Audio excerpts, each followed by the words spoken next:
Good evening. I'm Stewart Brand from the Long Now Foundation. A person I spent a lot of time paying attention to is Gregory Bateson and his wife, Margaret Mead. I knew Gregory better.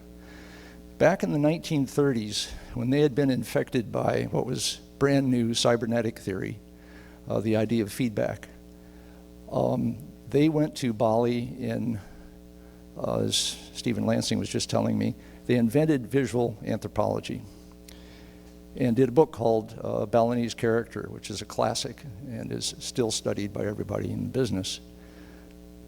That was a nice case of field anthropologists being set in a different direction by a very good body of theory, which in that case was cybernetics.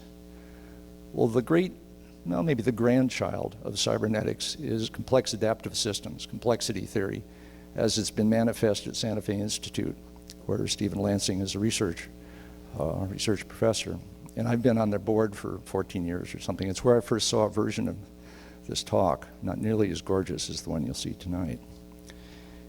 And Stephen's a nice case of taking a new body of theory, how complex systems work, emergent behaviors, the kinds of things you can do with agent-based modeling, and bringing that to bear on one of the most mysterious and wonderful bodies of behavior in Bali.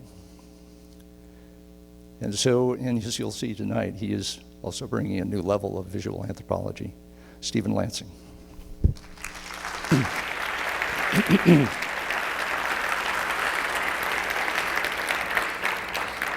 Thanks very much, Stuart. That's very gracious. And I need to apologize to all of you for turning up a week late. I zigged when I should have zagged a while back in a ski hill in Wyoming. So I'm grateful to be here now. And actually, I've been downloading and listening to some of the earlier talks in this series. It's really a very interesting series. So I'm honored to have an opportunity to try and join this conversation. I'm going to take you in a different direction. And actually, I'll wind up talking about the long now, but rather than the physics of time in the future, I'm going to take you down the kind of wandering paths that ecologists and anthropologists take, and we'll wind up in the end, I hope, with something to say about time and about the long now. So this is mostly about Bali, so off to Indonesia, which has the highest biodiversity on Earth in terrestrial ecosystems, in the forests and also in the oceans and the coral reefs, but things are not well in the tropics. Less than a third of the coral reefs are still healthy. Most of the Borneo and the Sumatran rainforests have been logged, and Indonesia is once again importing rice. So we are losing some of the most precious treasures of the planet, the crown jewels. The question is why? And part of that has to do with politics, certainly, but I think it also, I hope to convince you that it has something to do with some weaknesses in our science, in how we see the world. So one of the things that began with the era of 5-year plans in the 60s, not just in Indonesia, but all over the world, wherever the World Bank got busy, was the implementation of hierarchical control systems. But anthropologists ask, how did they manage before they had 5-year plans, right? The you manage, we produce system. So the question is, don't complex ecosystems like rice paddies require firm hierarchical control? Well, maybe not. Maybe there are different lessons about how to organize the world.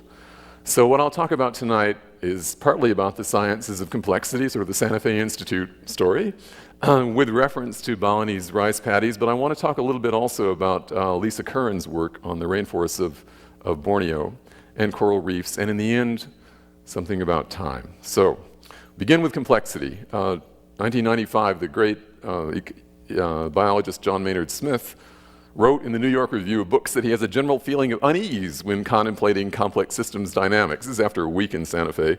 Its devotees are practicing fact-free science. Fact for them is at best the outcome of a computer simulation, rarely a fact about the world. So these ideas that we talk about in Santa Fe are new and unfamiliar, so one can ask, if these processes were really at work in the world, would we recognize them? So I'm going to give you the quickest definition of what a complex adaptive system might be. This is from John Holland, one of the architects of this notion of complexity. So a complex adaptive system is a network of interacting agents in which they're trying to maximize something and what he discovered is that the aggregate behavior of the network that is formed by their interactions may be described without a detailed knowledge of individual agent behavior. So there can be emergent properties. So that's a nice and very general theoretical idea, but what I hope I can show you, the reason I spent some time at Santa Fe is that it turns out this can be useful in understanding something very real. So off to Bali, island of Bali, where the Balinese have been growing rice in terraces since at least the 11th century. We know this from royal inscriptions of the time. They've also governed themselves in villages with a very ancient system of democracy. Now, democracies are quite rare in the world, as you know. The ones that the Italian republics tried up in the 13th century lasted no more than a century in every case. But the Balinese have been, we believe, managing their rice paddies with groups called subaks, which are groups of men who share contiguous rice fields, with a democratic system since at least the 12th century. So it's an interesting kind of experiment in democratic governments. So let me tell you a little bit about rice paddies.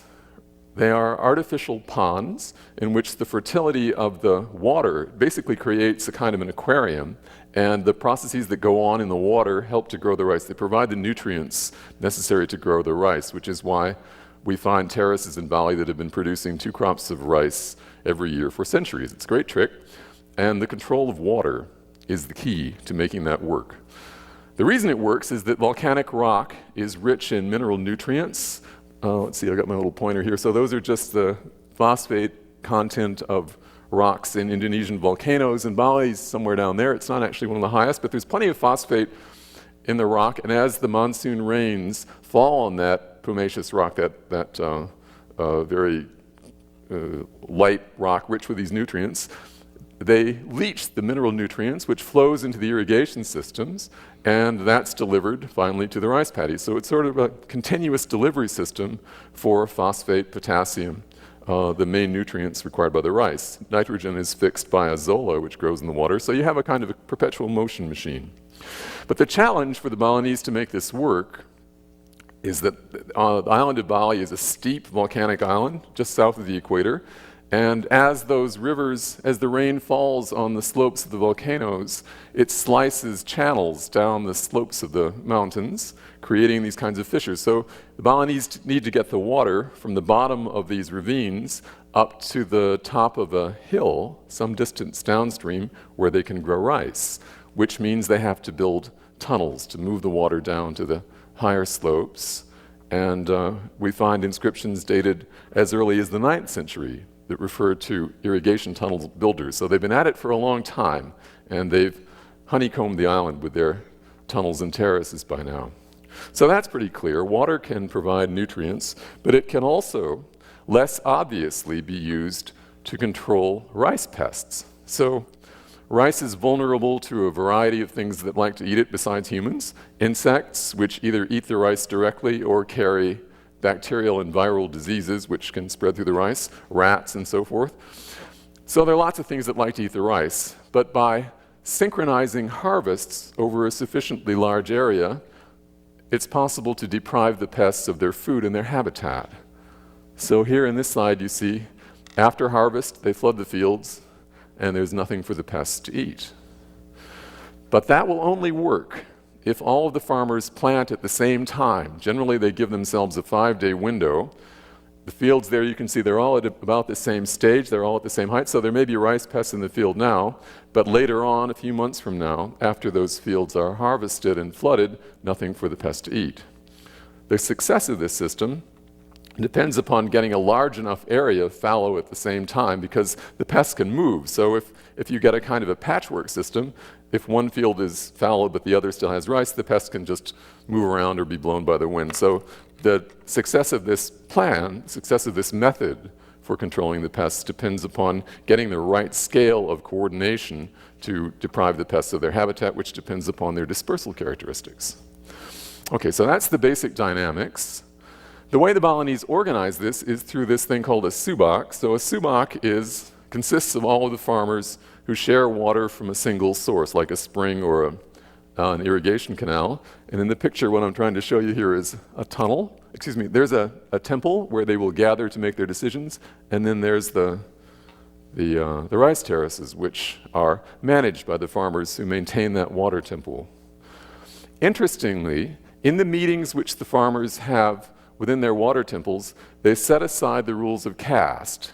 The reason that's important is that caste is very important otherwise in Balinese society. They're divided into a version of the Hindu caste system, but they take it very seriously.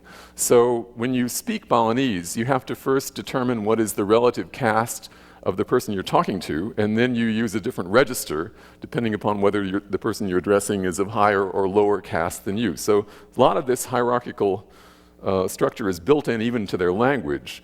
But when the farmers get together to hold a meeting and talk about the management of their rice terraces, all that is set aside. You have to speak to your peers, to your fellow farmers, in middle-high register of Balinese, or else in the colloquial, informal language that you use within your own family. If you start trumping people with high language, then you can be fined, and it's very much frowned upon. So that is part of what makes this democratic system work.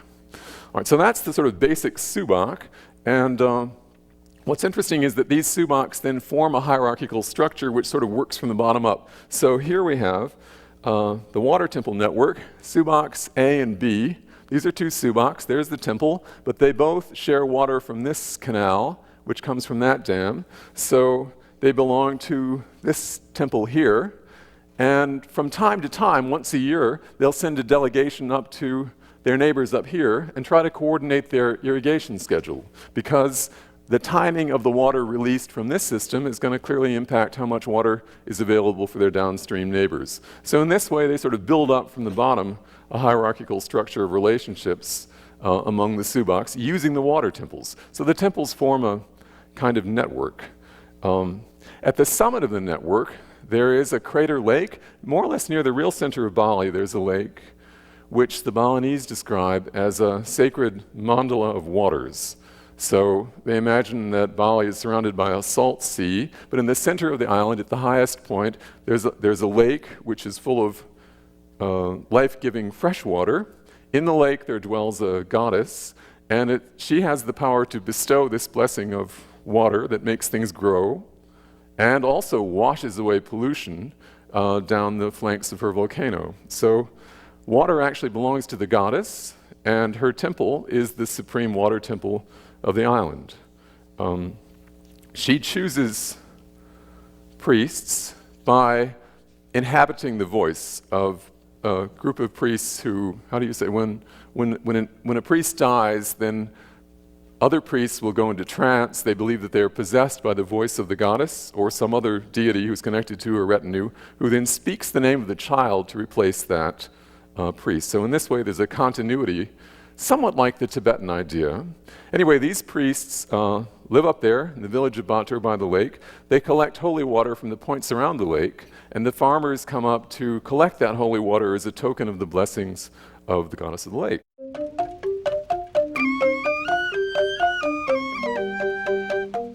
The Balinese call their religion Agama Tirtha, the religion of water. Each village temple controls the water that flows into nearby rice terraces. Regional water temples control the flow into larger areas. High up on the volcano Mount Batur, there is an enormous crater lake. The Balinese believe the lake is the home of the goddess of the waters, Dewi Danu, who makes the waters flow into the rivers and irrigation canals. The supreme water temple of Bali sits on the rim of the crater overlooking the lake. Once a year, priests give holy water from the lake to the farmers as a blessing from the goddess. First, priests ascend the crater to collect drops of water from the steam of the active volcano. Then the priests prepare the holy water for the farmers. A temple scribe writes letters on palm leaves inviting farmers to the temple. Delegations from over 200 villages journey up the mountain to bring offerings to the goddess.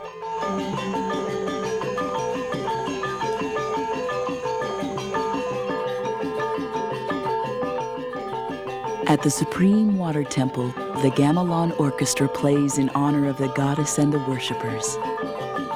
Temple priests give a sujung, a bamboo container filled with holy water, to each village delegate.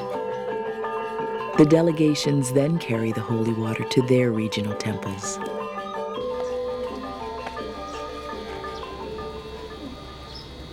Here, the water from the goddess is mixed with more holy water, adding the blessings of local gods and goddesses. Each delegate receives a sujung of this water to take back to his village.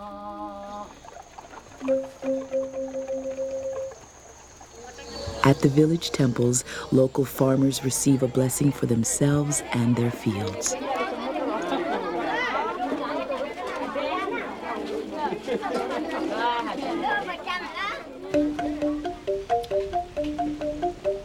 A few drops of holy water are sprinkled on every field. This ritual symbolizes the sharing of water that forms a coordinated system of irrigation in Bali. Working together in this way, the Balinese have maintained the ecology of their rice terraces for over 1,000 years.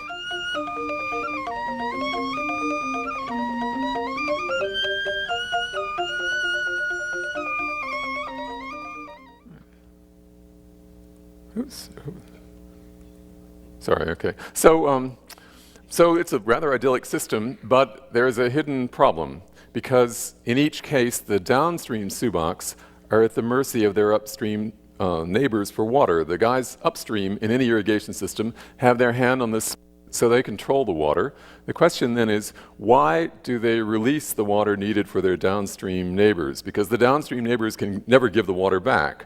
So why doesn't this lead to a tragedy of the commons, as it so often has in other irrigation systems?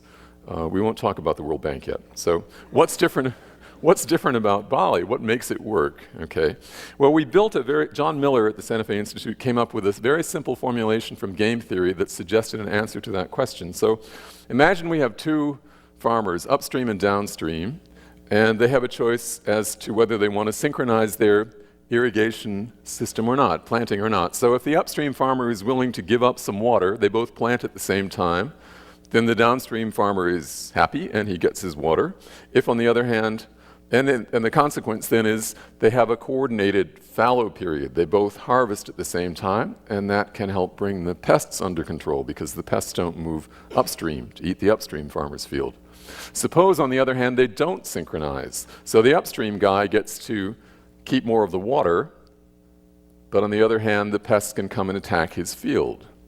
So it looks as though pests can give leverage to the downstream farmer if the farmers are thinking about pests in the context of this water allocation problem. So we wondered if that very simple formulation had anything to do with the way the farmers actually think about this thing. So we asked them. We asked 150 farmers in 10 subaks, which is worse, pests or water damage, water shortage? So here are the results. The upstream guys are worried about pests, and the downstream guys are worried about water.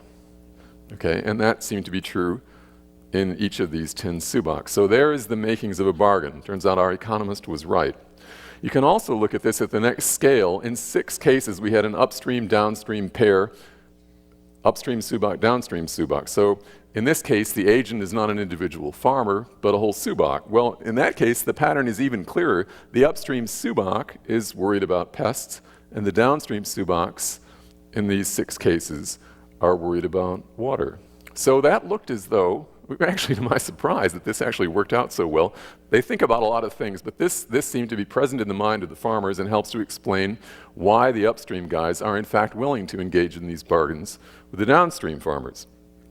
However, this two-player game is unrealistic because, in fact, dozens and dozens of subaks affect one another. The irrigation systems are highly interdependent. There are lots of little subaks, dozens of weirs, and they're interconnected. So the real question is, how do they get it right, not at the scale of 2 players, but at the scale of, in the case that we studied, 172 subaks along 2 rivers?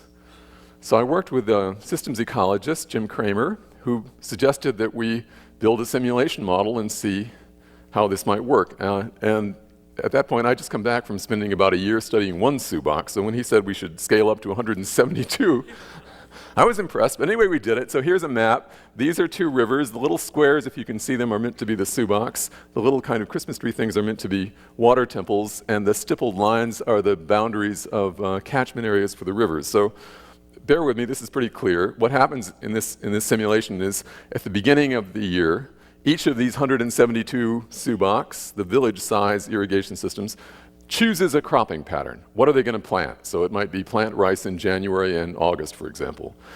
Then we simulate the flow of rain.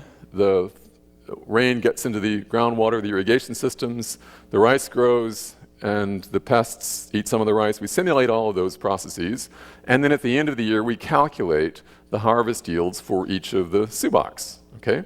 So having done this, we then vary the scale at which they coordinate from everybody does the same thing to everyone does something different to water temple scale. We can actually identify what kinds of clusters of subocs follow coordinated patterns based upon the traditional water temple system. And to no one's real surprise, it turned out that the water temple networks optimize the trade-off between pests and water. They get it about right, get enough water to each cluster of subocs, and at the same time minimize the pest damage. So that worked. I mean, in other words, one can see that this water temples play a useful role in finding the appropriate scale of coordination to optimize those two opposing constraints. So I gave a talk much like this, I think it was 8 years ago, at the Santa Fe Institute. And at the end of my talk, a researcher named Walter Fontana asked me a question. He said, that's very interesting, but it's really not surprising. After all, the farmers have had centuries to get the scale right. Tell me, did someone have to design this system? Was it organized? Did the Rajas have to work it out? Or could it have self-organized? And at that time, I didn't know what he meant by that. And he said, well, does someone have to impose this structure, or could the interactions between the subocs lead to this kind of a solution, to the formation of a network? So that seemed like an interesting question. And the solution we tried immediately was to just tweak our little model a little bit, turn it into what's called a hill climber, to see if the water temple networks might pop out on their own. So the way that works is, start the same simulation, but let the computer randomly choose cropping patterns for all 172 subocs. So each of the little icons, upward triangle, downward triangle, they simply mean a random choice of cropping patterns. So a downward triangle might mean plant rice in October and, I don't know, March, something like that. So we're randomizing the conditions of water, which will affect the dynamics of water flow, rice growth, and pest dynamics. So then we run the thing for a year, and at the end of the year, each suboc compares its harvest with its 4 closest neighbors. So I kind of got bored writing little circles there, but the little circles are supposed to suggest these are the comparison groups. So at the end of the year, I look around and see if any of my neighbors had a better rice harvest than I did. If so, I copy their cropping pattern. If I did best, then I stick with my cropping pattern. So that reinitializes the simulation, and we run it again. Jim Kramer, my colleague, thought this thing would produce chaos, that the model, they'd keep flipping back and forth as they tried first one pattern or the other, but we decided we'd run it anyway, and here's what we saw. So here's year 1 of a simulation. This is the random choice of cropping pattern selected by the computer. The average harvest is pretty miserable. It's about 5 tons per hectare because there's lots of pest damage and lots of water shortages. 10 years later, synchronized patches, which you may or may not be able to see, have appeared. So this group's doing one thing, and that group is doing the same thing. And the harvest yields have nearly doubled. They've walked their way to a solution, and that solution looks very much like the water temple patterns. In fact, it's almost identical. And as we repeated these simulations, we found that it's almost impossible not to grow a water temple system. If we vary the pest constraint, if the pests are more virulent, then the fallow periods get larger. If the water is more of a problem, then the patches get smaller. But no matter what the constraints are, a network will form given this kind of trade-off that will optimize the conditions. So as this goes on, this also had another kind of interesting consequence. Here are the yields, okay, rice yields as time goes on in the simulation. That's the average, that's the highest. As time goes on, you'll see that the average yield is going up until it comes very close to the highest yield. That flags the attention of any evolutionary biologist, because we think that one of the reasons that people or animals disagree is because of envy, disparities in benefits. But if everybody's not only doing well, but doing equally well, then there's no reason to be jealous. And in fact, as we asked the farmers to compare their own harvests to the average in their shoebox, you can't read that. That says, well, mine's the same, and that says that it's worse. So even Balinese farmers, like to badmouth their harvest, but they can't get away with it in their shoebox because, in fact, everybody does equally well, and they do very well. So that suggested a way in which this system could have persisted over time. You could imagine that, and indeed from time to time, farmers decide to be renegades, and they don't plant according to the schedule. It's possible to opt out. It's possible for shoebox to become defunct, as we'll see presently. But over time, nature punishes you if you drift away. So over time, we can see a process in which, if not me, then my grandchildren are very likely to kind of drift back into this pattern of organization because it is a very successful one. One more thing about this network idea, because I think it's interesting to see that the point is that it may be a very general phenomenon. We discovered it in Bali, but it may be quite general. Here's K, that's the number of, with apologies to Stuart Kaufman, the number of neighbors that we check in these simulations. So in the model world, not Bali, but in the model world, okay, how many neighbors do I compare my harvest with before I decide what to do? Well, that has an effect. If you look only at 3 neighbors, then as time goes on, the number of subocs that change strategies, that flip back and forth, stabilizes with about 1/3 of them never finding the right optimal solution. They keep flipping back and forth. These are the guys who never decide what to do because there may be a solution, but they can't find it because they're not looking far enough out. If you go to k = 4, then they find a solution faster. The network appears faster, and fewer of them remain confused, okay? And as we look even further, then 13, you get down to almost all of them can find a solution because they can see it. If, on the other hand, you look not at your immediate neighbors, but somewhere else in the system, for example, at the experimental farms, then you do get chaos. Then what happens is everybody keeps flipping back and forth, identifying, imitating the best farm in the entire landscape, but that loses the signal from the immediate vicinity. This is exploring your own immediate neighborhood and optimizing conditions there. So that may be general. Anyway, it always succeeds, and the search parameter is important. Hope that's clear. Okay, so there's a complex adaptive systems explanation for water temples. Does that mean that they're really just a kind of a mathematical device? Well, I can't believe that. I'm an anthropologist. So I want to talk about ritual a little bit. So they devote a great deal of time and wealth and attention to the rituals that take place in the water temples. And remember that these temples are places where democratic decisions are made. So why do they do that? Why is it important? Well, it's characteristic of discourse of the Greeks, of the Romans, of the Italians of the 13th century. Anybody who's interested in making a democratic assembly work winds up talking about the control of emotions. And so that becomes the central focus of Balinese discourse on how do you make communities, how do you cope with achieving consensual management. So Balinese cosmology, and I'll have to do this briefly, but I hope you'll be interested, it posits a dualistic cosmos. The idea is that the inner world of the self contains everything that also exists in the outer world. And there are 102 components, by the way, of the inner world and the outer world. So given that presumption, there are 2 ways to think about it. One is the male way, the purusa, which actually is a High Balinese word for penis. So male power comes to the self, especially to males, through their clan, and it derives from the ancestor. It's something you inherit. It's what gives kings the power to rule. But pradana, in Balinese, they've modified a Sanskrit idea. It's the female principle, the female half of this cosmology, and it is collective and transformative. It's about growth, it's about fertility, and it is the pradana ritual cycle that exists in the water temple networks. So here are offerings in a water temple, which relate simultaneously both to the inner and the outer world, depicting them in perfect order as a kind of an ideal, relating to both worlds at the same time. So water temple rituals are intended to tame the passions and to create order.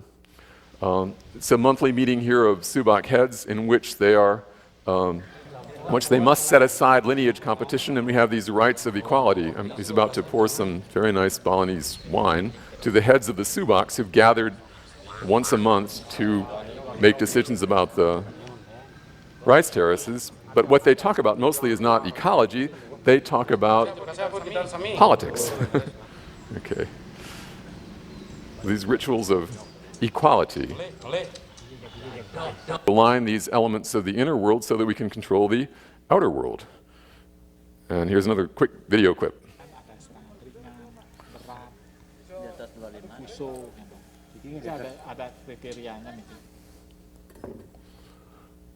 You can read this, right?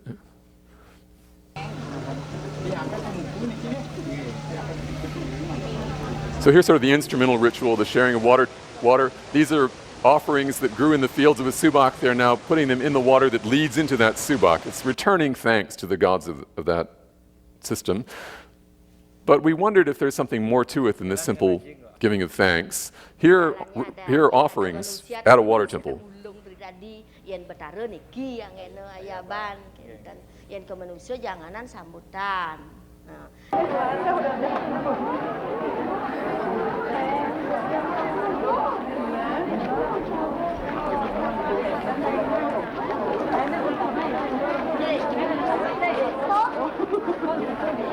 Each family brings one of these offerings. It's what grew in their fields.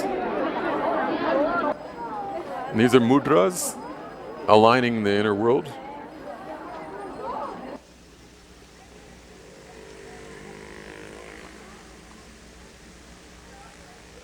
They liken rice paddies to jewels, and jewel is an important concept in Balinese ideas. A jewel is something which symbolizes the mind, but rice terraces like these, once they're flooded with the moonlight shining on them, look like faceted jewels, as a subak had told me once. But that order will fall apart in a week if all of the farmers don't systematically manage the terraces to maintain that jewel-like precision. So they say that the problem is really the same, problem of creating a jewel-like rice terrace system, but it originates in the self rather than in the mud. Okay, so I'll go quickly through this. I've kind of got interested in this, but quickly through. So there's a drive for universality and coherence in which they believe that the human microcosm is intermediate between, it's sort of a Platonic view of how the world is put together, how the universe is put together. And it's reflected in the way in which they symbolize life. So when you're born, then they take the afterbirth, components of the afterbirth, and align it in the household according to the directional symbolism, which also relates to sounds and colors and letters. In other words, they align you with the macrocosm. And at the end of your life, when you've died, then they cover you with a shroud, which also depicts that alignment, although it shows the progression of changes that have occurred in your life. So there's a Sudra, and you can see there are lots of different components of his body. A Brahmin priest has a simpler diagram because it's thought that he spent his lifetime trying to simplify the inner world, and that's reflected in the diagram that is drawn over his body. All right, so that's what I'm going to tell you about Balinese ritual, because we need to move along. So in the 1970s, everything changed for excellent reasons. Indonesia at that time was also importing rice. Indonesia was poor. They needed to improve the agricultural productivity. The Asian Development Bank funded the Green Revolution, and a new era of agricultural management began in Bali as elsewhere in many parts of the world, certainly in Indonesia. But it had unintended consequences. So the basic ingredient was something they called a technology packet, literally paket teknologi in Balinese, which consisted of new rice varieties spread to grow rapidly and to take up chemical fertilizers effectively, plus those fertilizers, plus organochloride pesticides. And the farmers were urged to plant rice as often as possible and set aside the water temples. The planners of this system said it's perfectly fine to continue to have your lovely rituals in the water temples, but don't think this is a practical management system. So this system, which was developed at the Rice Institute in the Philippines, was moved to Indonesia. But within a few years, there were unexpected problems, which you can probably anticipate.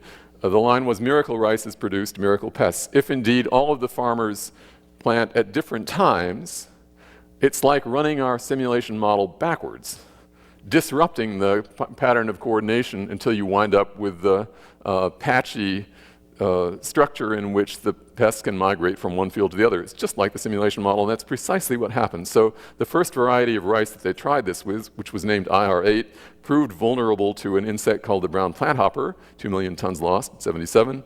So the agronomists and the geneticists bred up a new variety of rice, which was resistant to the planthoppers, but it proved to be vulnerable to rice tungro disease. That explosion began a few years later. So they came up with a new variety, IR50, which was resistant to tungro, but not so good with rice blast and helminthosporium. You see where this is going. So as time goes on, then the farmers were required to put on heavier and heavier doses of pesticides until finally by the 80s, they were flying the island, spraying the fields. And meanwhile, the extension agents are reporting back to headquarters chaos in the irrigation systems.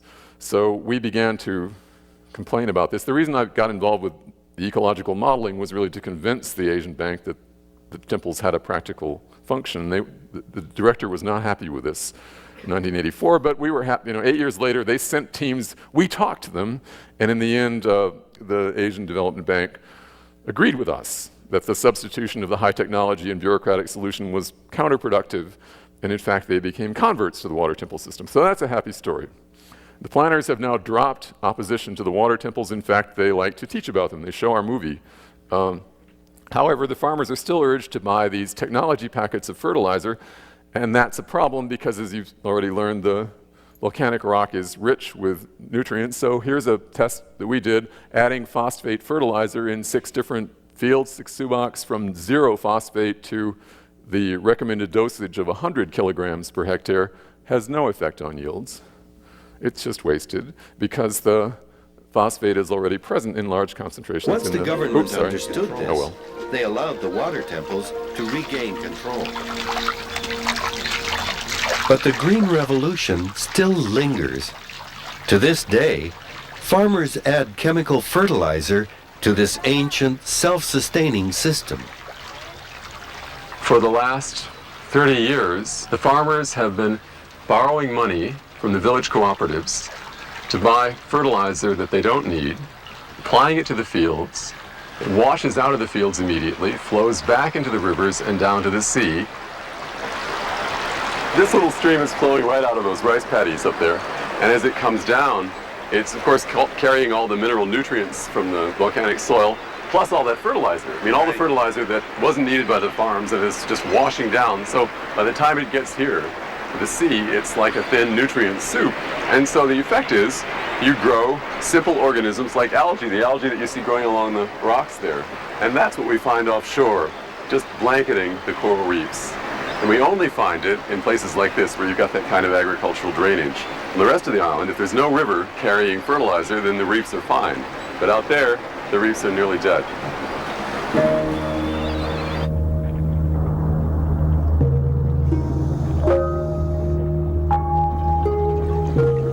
Stephen Lansing and his colleagues are gathering samples from reefs around Bali, trying to understand the complex web we humans are part of.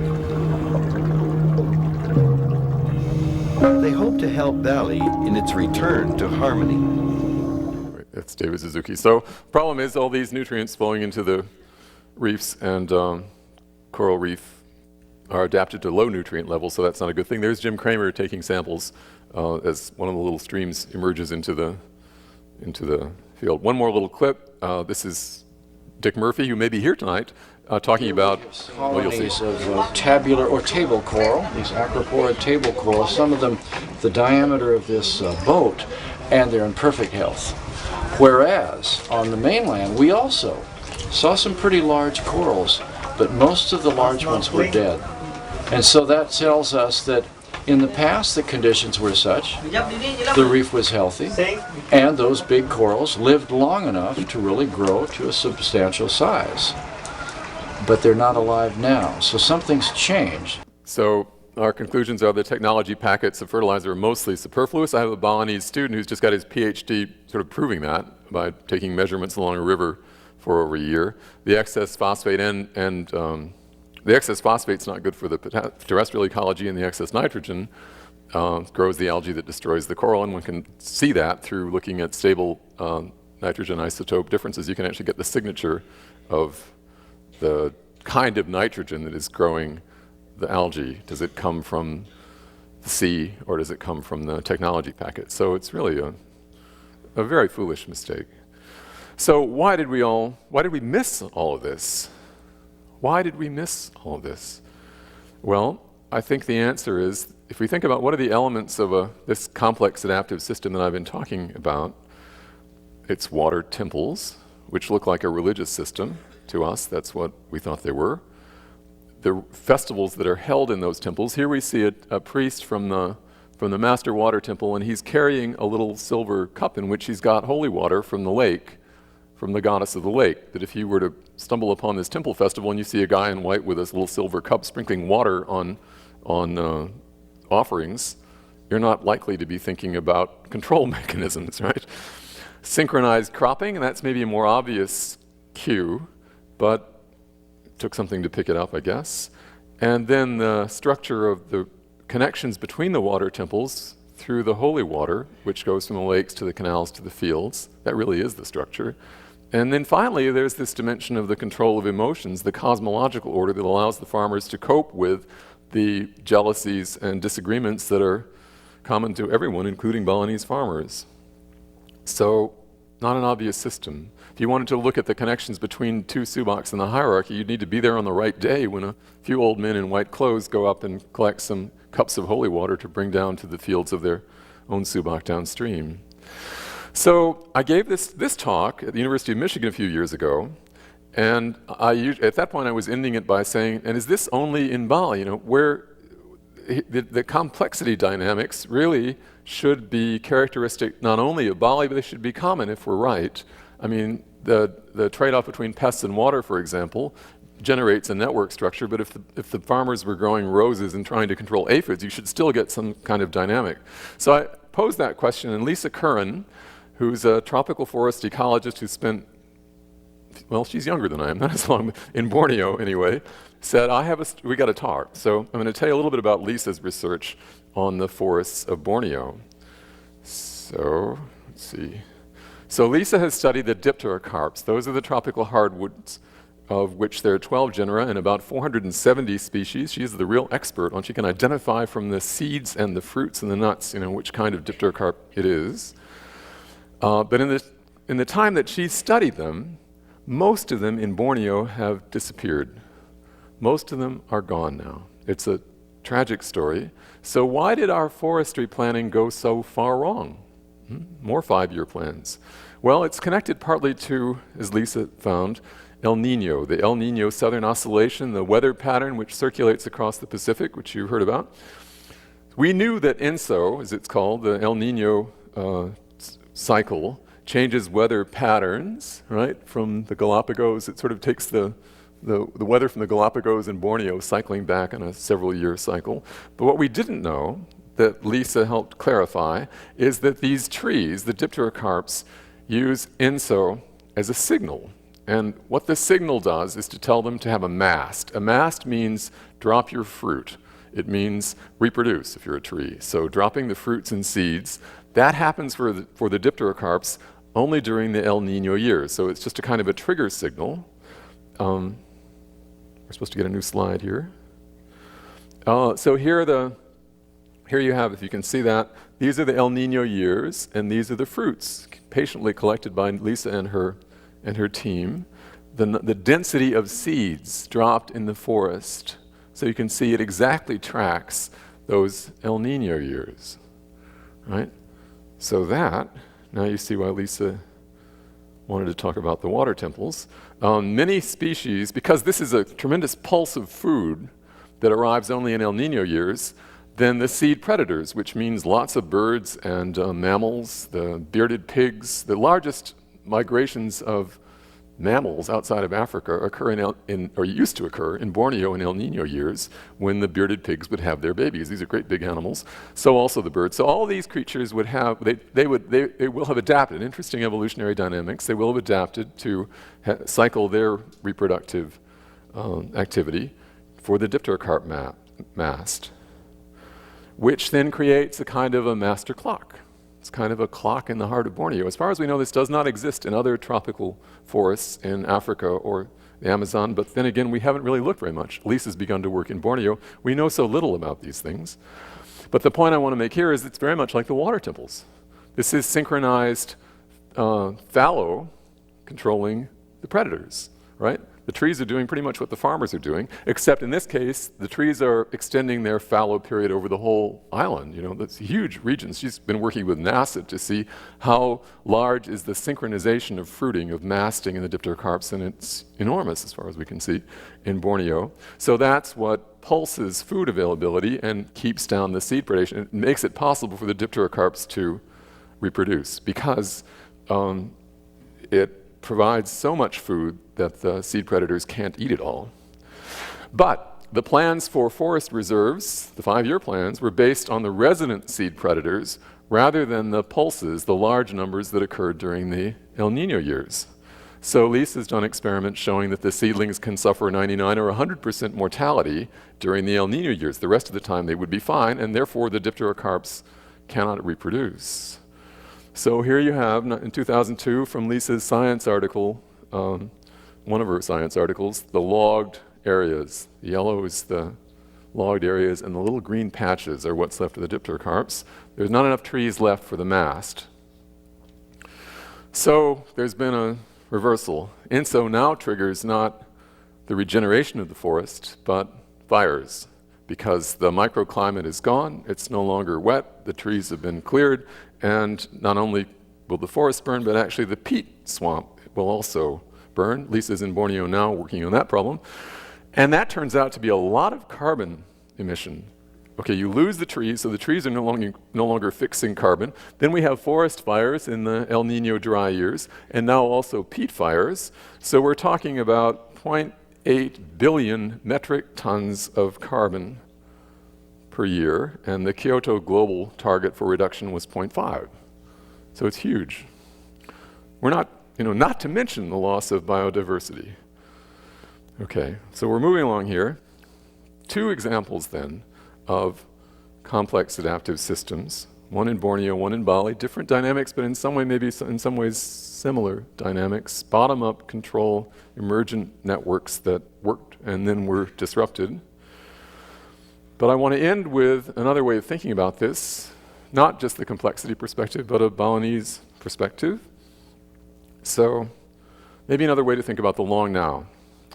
So the Balinese have very different ideas about time, and here is a simple little board, which is a Balinese, it's called an uku or a tika calendar, and it looks like, if you could see it clearly, which you can't, but it's like a matrix. It's 30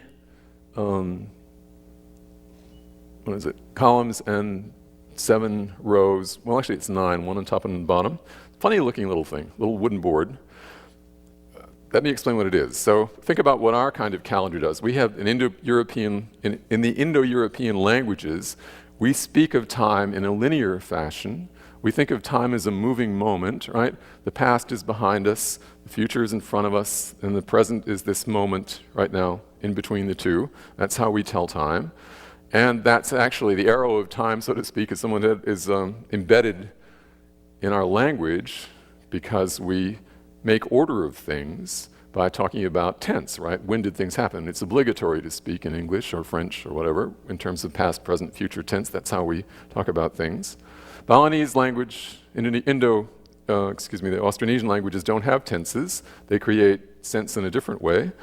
And they have a very interesting way of calculating time. I think it's the world's most complex, or at any rate the most complete way of thinking about time, and it's in terms of multiple concurrent cycles. So time as dense. So let me just quickly walk you through what those calendars do, and this will just be quick, okay? So first of all, they have a lunar calendar. And we kind of have a lunar calendar, right, from the Romans, but they are accurate about it. So they count 15 days of the waxing moon, 15 days of the waning moon, but then they subtract a day every 63 days. And since the lunar cycle is 29 days, 12 hours, and 44 minutes, that keeps their lunar calendar accurate. Okay, so they're actually keeping track of lunar time in that way. They also borrowed from India the Ishaka calendar, which is a lunisolar calendar, which keeps accurate track of the solar year by interspersing intercalary lunar months. So these months are of different duration, and you stick them in at an interval of 2 or 3 years so as to get it right and keep accurate track of the solar calendar. So the Ashaka calendar began in 79 AD, and that's what they use. And then finally, they have this uku.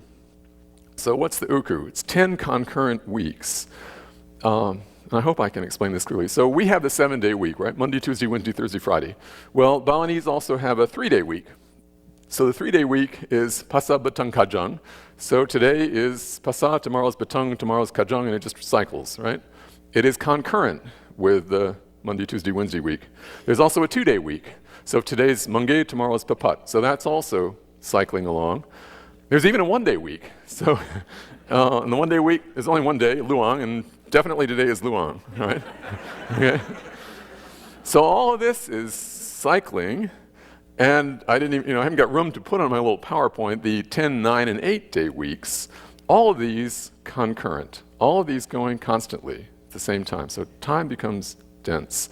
And here is now an attempt, this is what the Balinese are now compelled to do, to try to plot all that information on a Western calendar. So this is, I can't even say, this is going to be the March calendar, because they also have to keep track of our system. So in one of these little boxes, you're going to have the information to tell you what lunar day is it in the lunar calendar, what day is it in the solar calendar, and what day is it in all of these 10 concurrent weeks. Most people can keep track of a lot of this in their head, so it just gives you some clues, and you can't read it anyway. There's Gunung Daga, that's the 4th day of the 4-day week.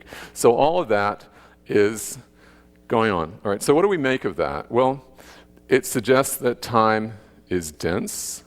It suggests that the way to think about it is in terms of patterns that emerge from interlocking cycles. And that's how you schedule water temple rites, is by those multiple cycles, water cycles. The duration of the calendar is 210 days, and so that turns out to be the most important cycle on the reason that little board has 210 days on it. Rather, many ways you could do the uku. 210 days is the growth cycle of old Balinese rice. So the master calendar is the rice calendar cycle. But within it, you keep track of many other things. So for example, most of the time, nobody cares what day it is on the 8-day week. But when your child is born, the day of its birth on the 8-day week gives you a clue as to who it is, who's been reincarnated into your family, from the mother's side, father's side. So human cycles are there. And the notion is that they're, that you couldn't reach the end of this. There's so many different cycles going on. They're interlocking so many ways. All we as humans can do is keep track of the most important ones. So the 3-day week is the market week. The market happens in one village one day, the next village the next, the third village the third day, and then comes back again. So that has nice advantages. Instead of the poor old retailers here who have to sit in their shops from 9 to 5 every day, they're there every 3 days, right? So they triple their market size, and there's lots of, there's less of just sort of sitting and being. The reason it works is we have inscriptions from 1,000 years ago. The market cycle never changes. If this is the village and the market is on day Kajang, the day 1 of the 3-day week, it will never change, so it's entirely predictable. So interesting ways to use time to create order and maybe save people some time.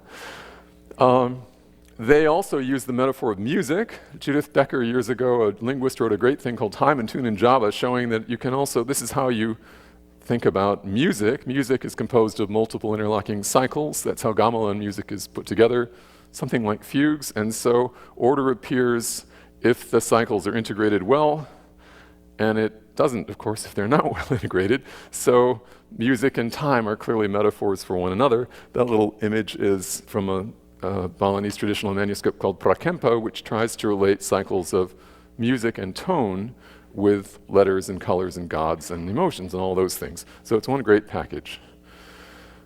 And I'm at the end here because we began with John Holland's work on complex systems and his notion of what a complex adaptive system is, but his more recent book is called Hidden Order. So I want to suggest to you that there is an interesting hidden order here. It's taken me years as an anthropologist to begin to, to see that these little funny little boards and things actually can hold very profound ideas. And I want to suggest to you seriously, if you're thinking about time, that this is a way to think about time that may be worth considering. Because this is the time that ecologists think about, really. It's not the physics of time, it's the ecological view of time as having many cycles. But if we don't think about those things, I think what I've shown you is a kind of a litany of horrors. We've made colossal mistakes, my colleagues, the people I work with in Indonesia, are very worried people. I mean, what I've seen in my lifetime, what Lisa's seen in hers, and you know, these stories could be multiplied. There aren't very many people trying to study these systems. Lisa's now dividing her time between Borneo and the Amazon, because there's still a lot left of the Amazon. We're just beginning to twig to the most basic, you know, patterns. Complexity is giving us some clues, simple clues about what to look for, but in the meantime, these systems are collapsing, you know, right before us. And I'm sorry to say, people like us, we're the ones who are responsible for many of these changes. I mean, if we're going to continue to push forward in what one geologist calls the Anthropocene, right, this new geological epoch in which human beings take control of the planet, we need to get smart fast. So that's my story. I need to acknowledge my many collaborators. This is many years of work, and I think I'll just list them there rather than try to read all their names. Thank you very much.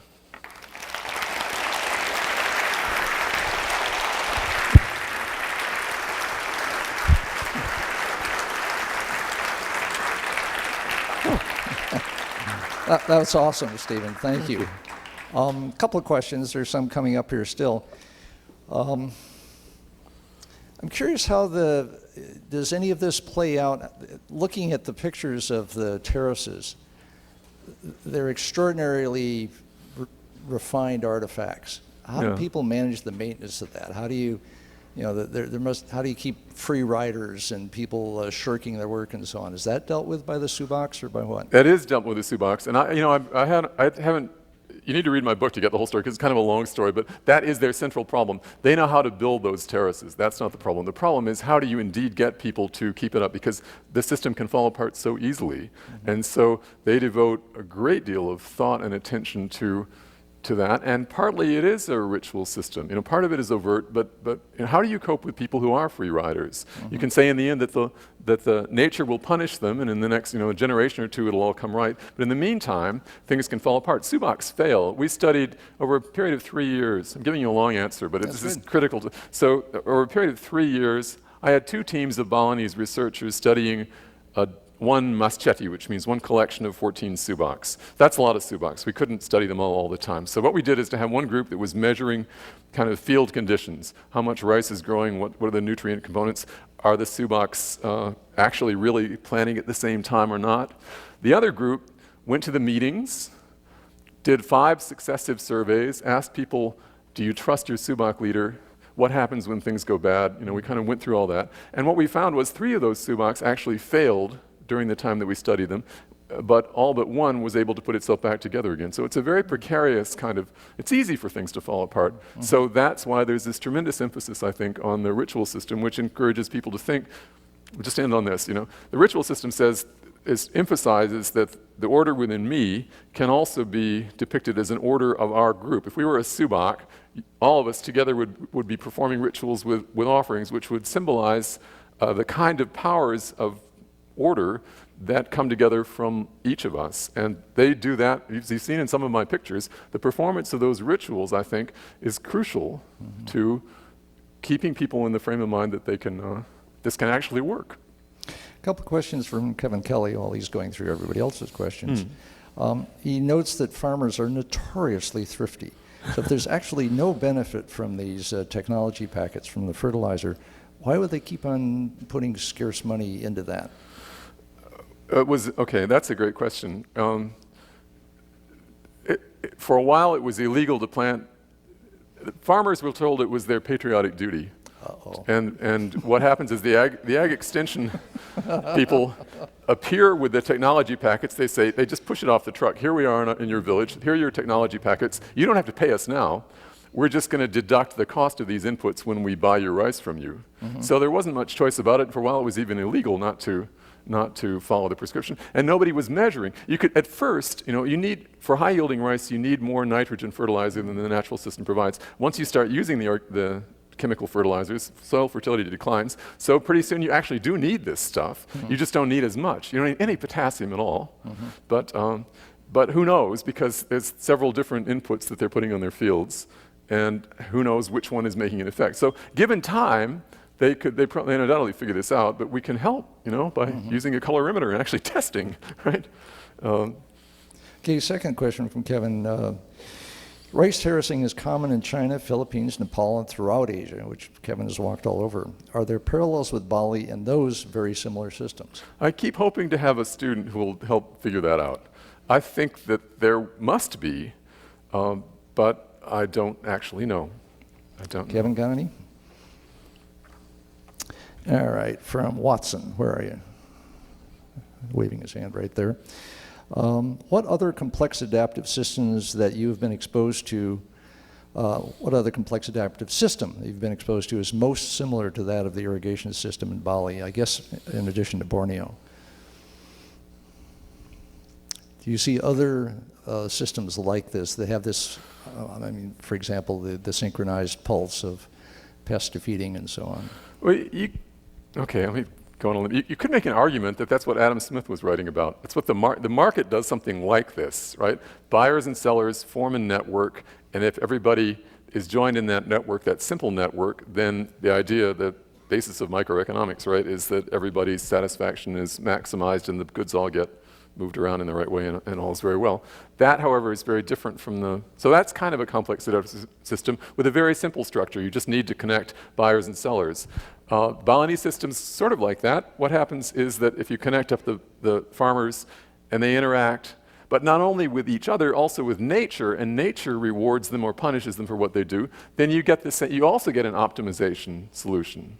However, the difference is the farmers can't act completely selfishly. They have to cooperate or it doesn't work.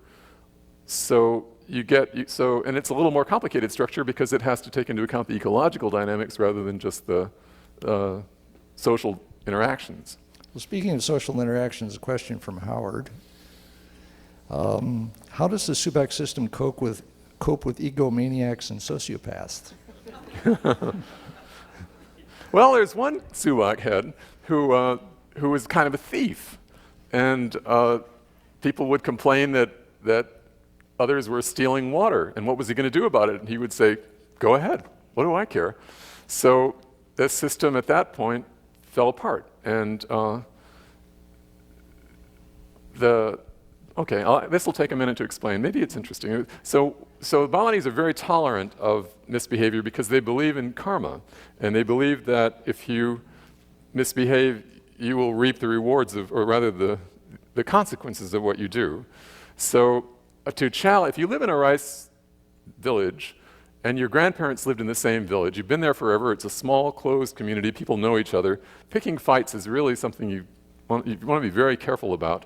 So they're very patient about it. But in the case of that guy, during the course of the time of our study, he atoned for his sins, resigned as Subak head, and the Subak was able to reconstitute itself. So there is something about the kind of tacit social pressure that they have great faith in, more faith than I would have had. Question I have is where continuity plays into this. 'Cause the model you ran showed that basically the system took shape in 10 years. Do you think it took shape in 10 years, 1,000 years ago?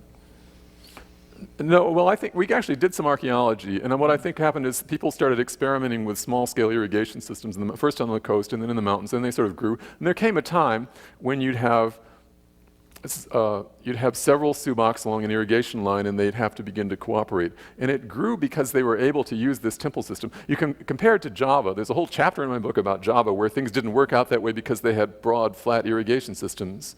Bali could easily not have achieved the level of terracing that they have. I think it's because of the invention of water temples that they were able to create they were able to extend the terraces. They're irrigation tunnels that go on through kilometers. There can be a 10-kilometer system winding its way underground and above ground. And for that to work, the guy at the end, right, 10 kilometers down, has to believe that he's going to get his water reliably, or it's not worth digging those tunnels. So the question really is a sociological one. how can you have enough trust so that these things will work? One more word on that. So I took an archaeologist who'd worked in the Mayan, Vern Scarborough, and we dug soil cores in a very ancient water temple to see how old we thought it was ancient, and then along the irrigation canal to see if we could figure out how old it was, down to the end. So 5 meters down, we found our best guess is it's about an 800-year-old system. So that means that it's been around for a long time, and the point is the guy at the end has been able to receive his water delivery through that very long period of time. That's what's kind of neat about it. Yeah, really. Here's a question from Stephen Hill, who's where? Right there. These technology interventions seemed well-intentioned but naive. We are now entering an era of cheap collaboration mediated by the internet. How can we benefit from the wisdom of successful complex systems in creating these collaborations? Well, my honest answer is we need to go, it's kind of sympathetic with Maynard Smith, we need to go from simple models of complexity to empirical cases. We've got some new tools now, and we need to apply them and see if things like this might exist. Not exactly like this, but we should be a little more creative in using some of the tools that the physicists and mathematicians have given us to see if they might exist in other places. That's what I think. Arthur Young has a question right here. Since as a Caucasian, you are a representative of those who brought the Balinese the Green Revolution, which disrupted their ecology, why were you trusted? What did your team need to do? I'm not sure everybody trusts me, but it's not like that. It's not about Caucasians and Indonesians. It is about hierarchy, I suppose. But I'm a professor, and they respect professors, especially if professors who speak Balinese are likely to get a real hearing. In fact, they're too likely to they put too much stock in what I have to say. I love the readability of these questions, by the way, people. This is awesome penmanship here. Ken Wilson has a very readable question. Are there cycles of expansion and contraction in the proportion of land under cultivation, or other underlying cycles over El Nino and generational effects? Does self-regulation lead only to balanced constancy, and are such cycles also reflected in religious cultural ideas? The density of time you talk about with all these different cycles, have we just heard about a few of them tonight? Yeah, I have to be cautious here. I mean, we don't, archaeologists move in packs. There are lots of them working among the Maya. There are only a handful who work in places like Bali, so we don't really know very much.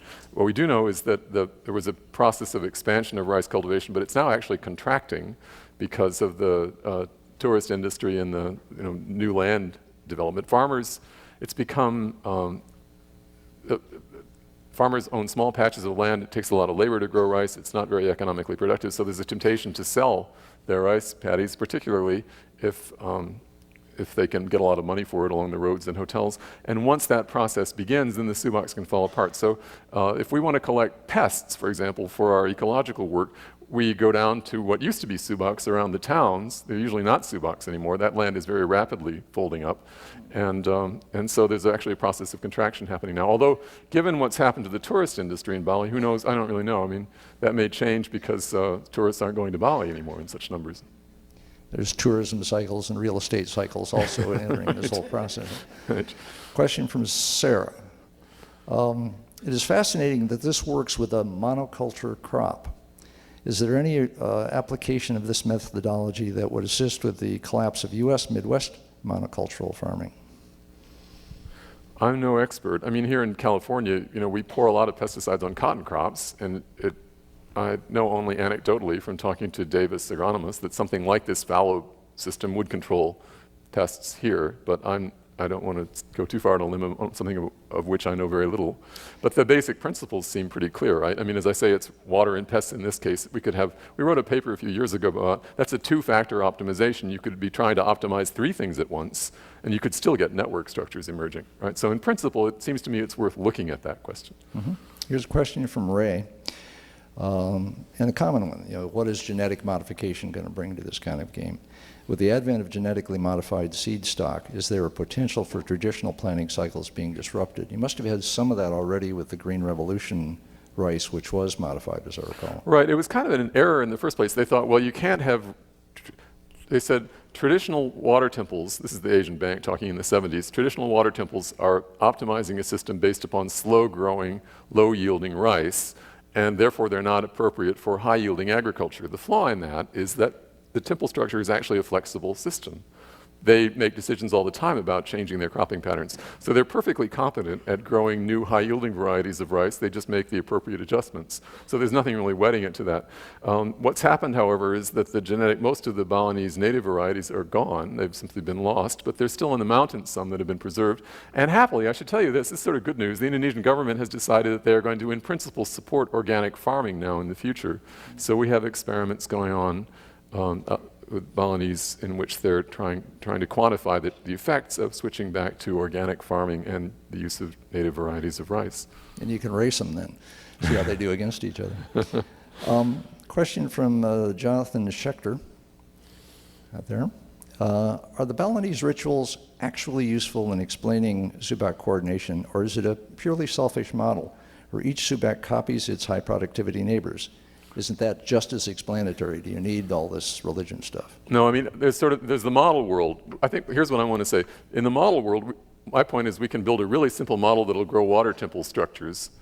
And that's not what really happened. That's just a kind of a mathematical proof of concept. In the real world, I want to reemphasize, the problem is getting people to agree to coordinate, to be cooperative at levels that are basically, unprecedented, but rare level of cooperation is required to make this system work. Otherwise, the fact that you have water temples wouldn't work. The farmers still have to cooperate. And that, I think, is the tough part. Well, here's a question from Chris Tellos, who surfs off of Bali.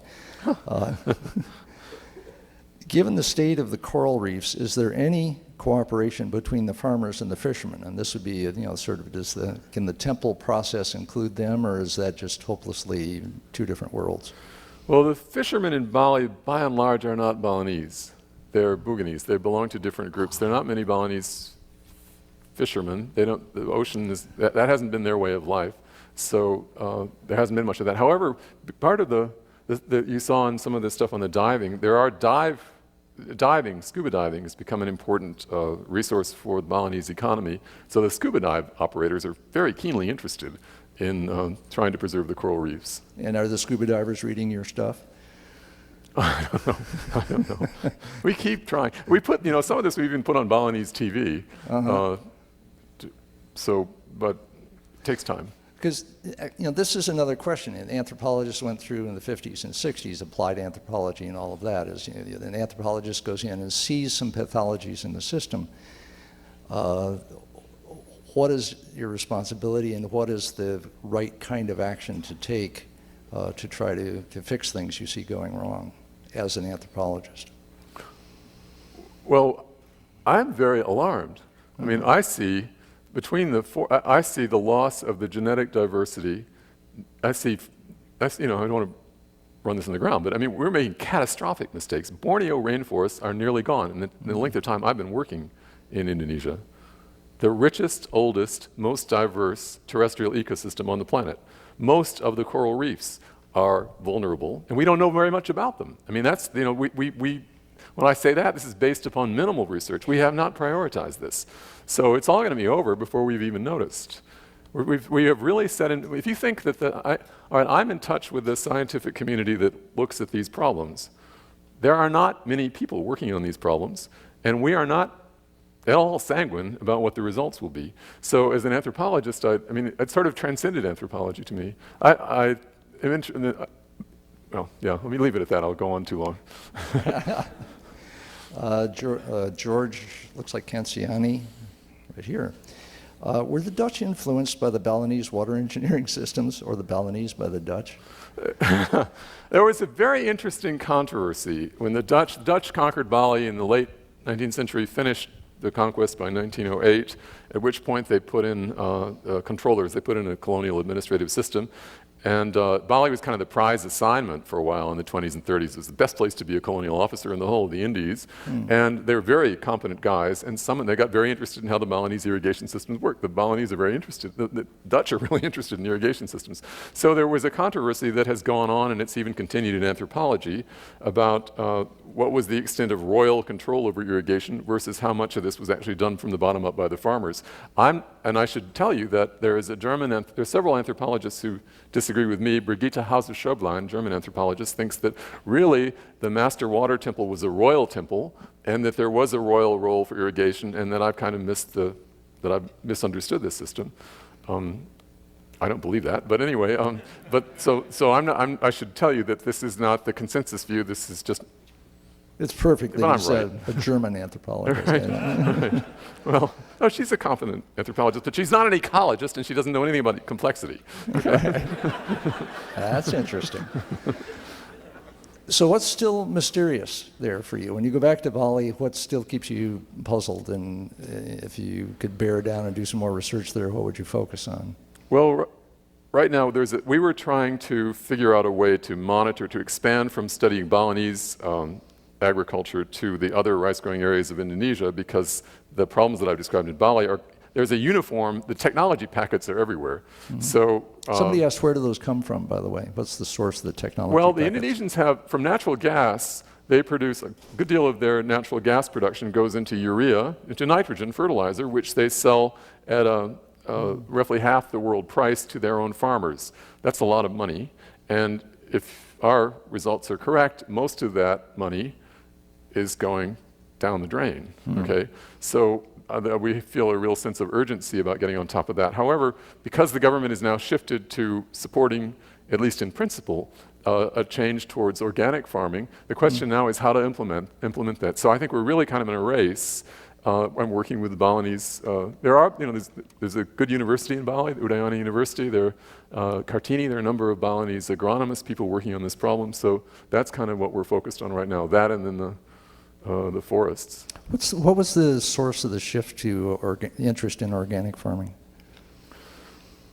You know, I don't know. I mean, we've been plugging away, trying to make this case, but I don't want to claim credit for it. I don't really know what led to this change in the government policy. So it wasn't me, that's for sure. Well, you should go back and find out, because that would be interesting. Because in a sense, that's a self-correction happening at yet another level of the hierarchy.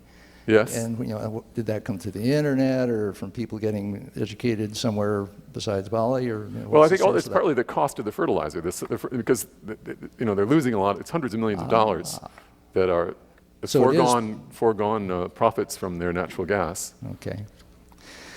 Say a little about, when does your book come out? Perfect Order? April, they tell me. April.